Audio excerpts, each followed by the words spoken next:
CM Revanth Reddy Bhatti Vikramarka చట్టసభలో మాదిగల శాతం తగ్గించే కుట్ర చేస్తున్నారని ఆరోపించారు ఎంఆర్పీఎస్ వ్యవస్థాపకులు మందకృష్ణ మాదిగ.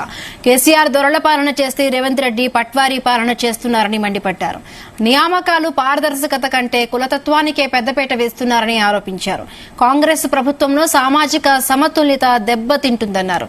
హైదరాబాద్ సోమాజిగూడలోని ప్రెస్ క్లబ్ లో రేవంత్ సర్కార్ పై తీవ్ర విమర్శలు చేశారు. తెలంగాణలో అగ్రకులాలలో ఉండబడే పేదరికం జనాభాకు అనుగుణంగానే ఈడబ్ల్యూఎస్ రిజర్వేషన్ అమలు జరగాలి. శ్రీకృష్ణ కమిటీ నివేదిక ప్రకారం గత కేసీఆర్ ప్రభుత్వం నిర్వహించిన సమగ్ర సర్వే ప్రకారం ఎస్సీ ఎస్టీ బీసీ మైనార్టీల జనాభా 93%. అంతేకాదు ఈ లెక్క పెట్టుకున్నా మీరు గమనించండి, కాంగ్రెస్ మేనిఫెస్టో ఒప్పుకున్నది ఎస్సీలు 12% అని, ఎస్సీలు 18% అని, 30% అయింది. 51% పైగా బీసీలు ఉన్నారని మీరు ఒప్పుకున్నారు, 81% అయింది. 12% మైనార్టీలని మీరు ఒప్పుకుంటున్నారు, 93% అయింది.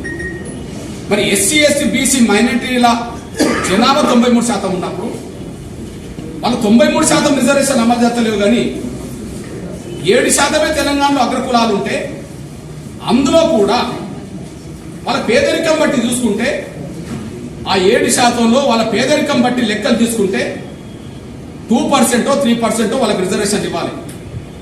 కేంద్ర ప్రభుత్వం ఈడబ్ల్యూఎస్ రిజర్వేషన్లను 10% అక్కడ తీసుకొచ్చిందంటే అన్ని రాష్ట్రాలు 10% మక్కి అమలు చేయమని కాదు.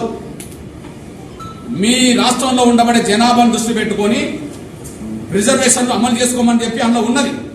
అట్లాంటప్పుడు ఎస్సీల జనాభాకు అనుగుణంగా, ఎస్టీ బీసీల జనాభాకు అనుగుణంగా రిజర్వేషన్లు పెరగనప్పుడు అసలు జనాభా కంటే మించి రిజర్వేషన్ ఎట్లిస్తారు? ఈడబ్ల్యూఎస్ రిజర్వేషన్లు ఎట్లిస్తారు? అగ్రకులాల 7%, 10% ఎట్లిస్తారు? అందులో వాళ్ళ నిష్పత్తి ఎంత ఉంటుంది? పేదరికం ఓ 30% ఉంటుంది అనుకుందాం. 30% అంటే ఒక 2% రిజర్వేషన్ వస్తే మాకు అభ్యంతరం లేదు. 2% కూడా రిజర్వేషన్ రావు, 2% వస్తే అభ్యంతరం లేదు. పెంచాల్సిన మా వర్గాలకు పెంచలేదు, కానీ అగ్రకులాలకు మాత్రం అదనపు పెంచి ఇస్తారా? మేము చూస్తూ ఊరుకోవాలా? ఈ మాట మేము కేసీఆర్ ప్రభుత్వం అని అన్నాం, ఇప్పుడు మిమ్మల్ని అంటున్నాం. ఈడబ్ల్యూఎస్ రిజర్వేషన్లను పునఃసమీక్షించండి, ఈడబ్ల్యూఎస్ రిజర్వేషన్లు 10 నుంచి తగ్గించండి.